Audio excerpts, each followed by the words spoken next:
Okay, here we're going to look at the Series 500 Deep Driller self-drilling screws.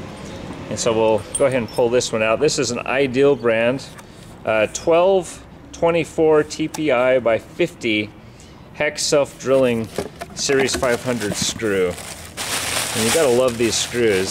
So the 1224, the 12 is the gauge, the 24 is the TPI or threads per inch, and you can see that that's a fine thread screw. And that's because these things are going into such thick steel and they're going to grab better with that fine thread. But anyway, is this a pretty new invention or has this been around for a while? This has been around for a long time, the old Series 500s. As you can see, it has spirals through the thread. It has a second cutter. Oh, yep. At the top here, it has this preliminary cutter. A Series 500 will go through 12 mil worth of steel. Yeah, so we'll go through the actual width or length of the tip.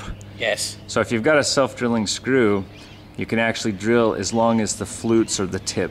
Yes. Now this is of course, an Ideal brand. It's also a Class 3 mechanical galvanized. So be wary if you get a Class 4.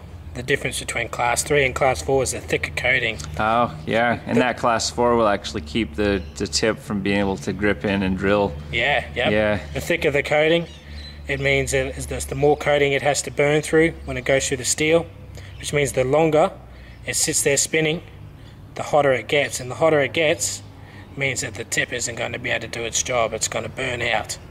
So when you do buy a Series 500, make sure you get a Class 3.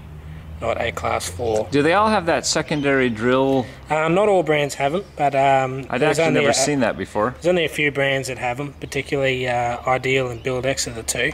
And what's the point of these grooves that are going up the threads? The grooves are just to make it easier when it bites through into the steel. So if it was fully threaded all the way, it would be harder for it to push its way through the steel. But with the grooves, it's sort of like it has a rest or a break. Well, I had a customer say that actually helps evacuate the steel from the hole. I don't know if that's true or not. No, not really. The thing that helps evacuate the steel from the hole is the actual thread itself. Oh, yeah, it just moves it up. Yeah, it moves it all the way up. But you'll find out that most of the steel, once you start drilling, will be expended through the tip rather than the actual threads. Well, this one is actually designed for up to 12 mils or ½ inch, but we have seen customers that are unable to drill past about 8 mils. And so to some degree it actually can depend on the density of the steel that you're going into and how that steel is sourced and made.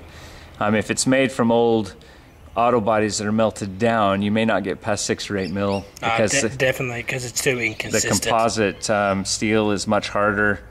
You know, as cars have gotten lighter weight and the steel's gotten harder, at least that's what my understanding is. Yeah. So. Now, if you also have a look on this box, the reason why you should stick with a brand like Ideal Fasteners, which is a top quality brand in Australia, it's Australian owned and Australian operated, is because it comes with the steel and the stamp of approval. Oh, yep. So that means they've been tested. It means it's being tested. It's passed all certifications in Australia. So that means it's legalised to use. And is testing required in Australia? Most definitely. Okay. How you can tell the difference is that if it does not have a head marking on the head. Yeah, because I see quite a few that don't have anything on the head. If it doesn't, then that means it has not passed Australian standards. So basically, if you're using a screw of any kind in the hex drive or hex head that's unmarked, then you're probably dealing with some sort of generic batch that's been shipped in. Yes, most definitely. Sitting in a big Connex box and hoping that everyone will buy it before they have to repay their loan. Yeah, that's about right. The reason why they have the stamps is so that the screws are traceable. So if something does happen with the screws, that they can be traced back to the manufacturer. That the manufacturer can then go from there and then find out which batch it is. As you can tell here, they've all come with, this brand comes with batch numbers.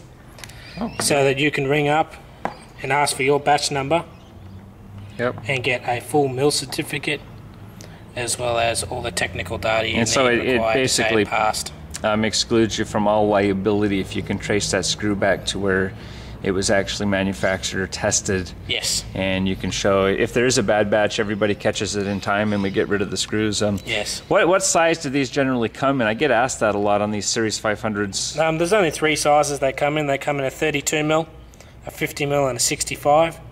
You can get other ones that are longer. Yeah, I've seen 95s and 115s, yeah, I think. They're a very specialised item that only a handful of companies do in Australia. And so are those traceable as well? Oh, definitely, yeah. Okay. They're all traceable. So we can get them longer. It would be from probably a different company. Or does Ideal do them? No, Ideal's the one that actually is one of the only companies that does do a longer Series 500. Oh, wow. As well as they also do a Series 500 in a wafer head. So if you don't like the hex head design and you need something that's more flatter, you can get a wafer design. So it doesn't have the hex on it. It's got a Phillips drive in the head. And so the imperial equivalence would be approximately a 12 gauge by 1.5, a 12 gauge by 2, and a 12 gauge by 2.5 inch. And Yes. so this is an example of a screw that only comes in 3 or 4 sizes in lengths anyway. And they're all that same gauge thickness for a Series 500, very specialized.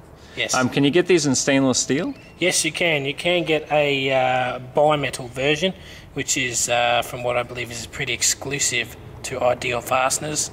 They do a version of a 304 stainless bimetal Series 500. Oh, by bimetal, so they actually... So they have a carbon steel tip. Oh, so they weld the drill fused. flutes on the end or carbon or steel. Yep, fused with a 304 stainless thread and head. Ah, and so the body's stainless. So yes, the tip will rust off over the years, but once it's in the material, it's done its job. Oh, interesting. Cool, well that's the Series 500 deep drilling screw. Peace out.